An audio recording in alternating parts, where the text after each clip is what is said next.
Shalom Bapak Ibu yang dikasihi Tuhan. Semoga kita semua dalam keadaan sehat, dalam keadaan baik. Dan kita bersyukur hari ini Tuhan memberi kita kesempatan untuk bersama membaca dan merenungkan kebenaran firman Tuhan. Mari sebelum kita bersama membaca merenungkan firman Tuhan, kita terlebih dahulu berdoa. Mari kita berdoa. Tuhan yang Maha Baik, Tuhan yang penuh kasih, kami sungguh bersyukur untuk kesempatan yang Tuhan berikan kepada kami saat ini, boleh bersama kembali berjumpa, boleh kembali berdoa bersama dan membaca merenungkan kebenaran firman-Mu. Kami percaya Tuhan akan menolong kami sehingga kami dapat mengerti, memahami firman-Mu dan mengaplikasikannya dalam kehidupan kami hari demi hari. Terima kasih ya Tuhan. Dalam nama Tuhan Yesus yang Maha Baik kami sudah berdoa. Amin. Saudara sekalian dikasihi Tuhan, saya mengajak kita bersama membaca Matius 6 ayat yang ke-13. Ada satu kata di sana yang kita akan renungkan bersama, yakni kata amin. Matius 6 ayat 13, setelah Tuhan mengajarkan doa Bapa kami, Dia menutupnya dengan satu kata, yakni kata amin. Sampai sekian jauh bacaan kita pada saat ini. Bapak Ibu yang dikasihi Tuhan, setiap kali kita berdoa, pasti kita menutup dengan kata amin. Seakan-akan kata amin menjadi penanda akhir dari doa kita, menjadi tanda titik untuk doa-doa kita. Namun yang menjadi pertanyaan, apakah fungsi kata amin hanya sebatas itu? Apakah ada makna yang lebih dalam dari kata amin ini? Nah, saudara, dalam kitab Perjanjian Lama, dalam bahasa Ibrani, secara harfiah kata amin bisa diterjemahkan menjadi benar-benar atau terjadilah demikian. Di dalam kitab-kitab Perjanjian Baru, kita juga bisa menemukan kata amin dalam bahasa Yunani dengan makna yang sama.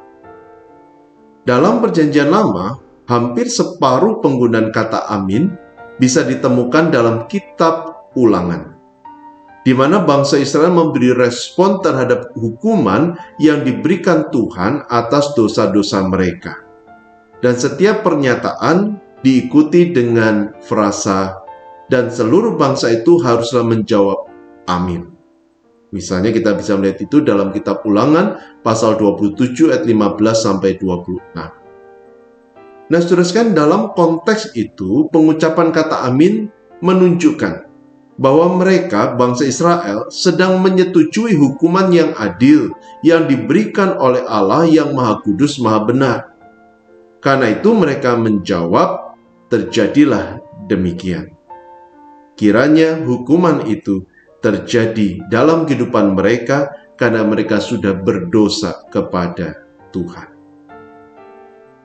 Nah, selain dalam kitab Ulangan itu, kita juga bisa menemukan 7 referensi dalam kitab Perjanjian Lama di mana kata amin dihubungkan dengan ucapan syukur.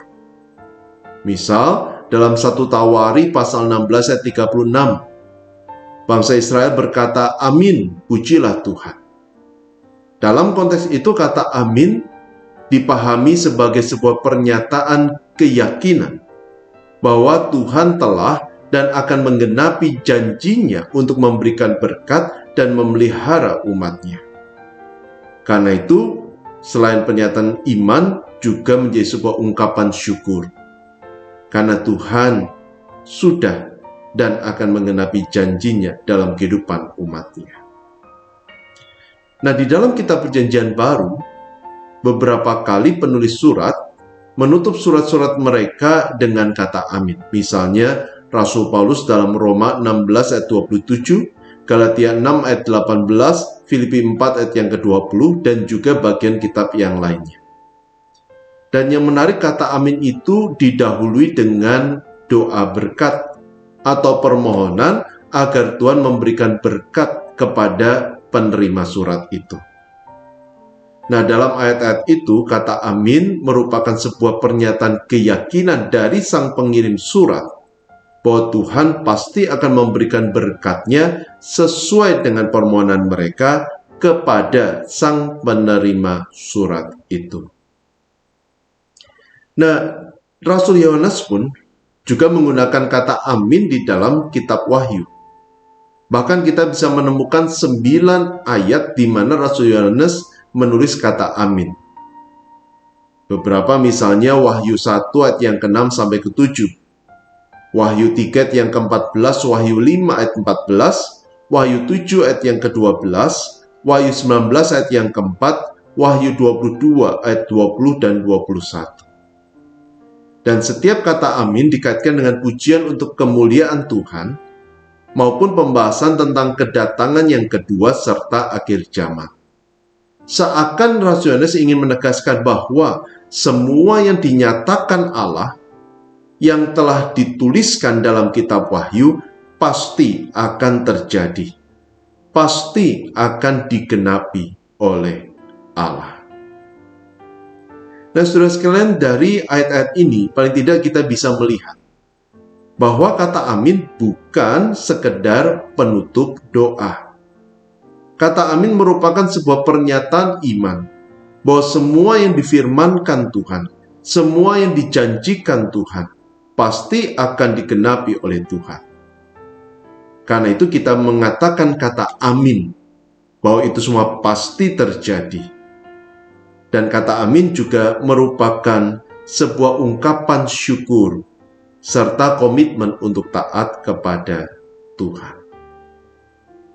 Nah, ketika kita mengucapkan kata amin saat berdoa, kita sedang mengikuti teladan para rasul yang memohon kepada Allah agar semua yang kita doakan sungguh terjadi.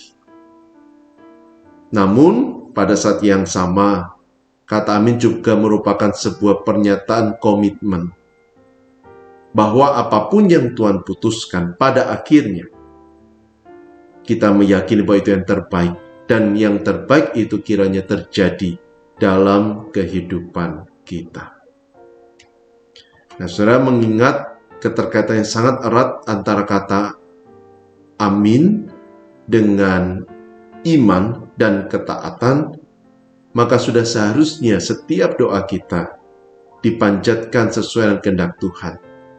Dan kita menutup doa kita dengan kata amin sebagai sebuah pernyataan kiranya semua terjadi sesuai dengan kehendak Tuhan, dan apapun yang terjadi semoga semua selaras dengan kehendak Tuhan. Amin. Mari kita bersama berdoa. Tuhan yang Maha Baik, terima kasih untuk firman yang boleh kami renungkan bersama. Firman yang meneguhkan iman kami bahwa Tuhan tahu yang terbaik, dan Tuhan pasti akan memberikan yang terbaik. Dan kami mengharapkan yang terbaik itu sungguh terjadi dalam hidup kami. Tuhan, tolonglah setiap kami. Kami percaya Kau mendengar doa kami. Dan sungguh kami percaya, sungguh yang terbaik Tuhan akan berikan dalam hidup kami. Dan saat ini kami pun ingin menyerahkan untuk kehidupan kami masing-masing, untuk usaha pekerjaan kami Allah berkati, studi kami Allah berkati. Berdoa juga ya Tuhan untuk keluarga kami, berikan damai dan sukacita bagi keluarga kami. Kalau ada di antara anggota keluarga kami atau juga sahabat kami, orang yang kami kenal saat ini sedang sakit, berkenan Tuhan yang melawat menjamah mereka. Kami juga yang berdoa bersama untuk setiap kami. Tuhan berikan kepada kami kesehatan.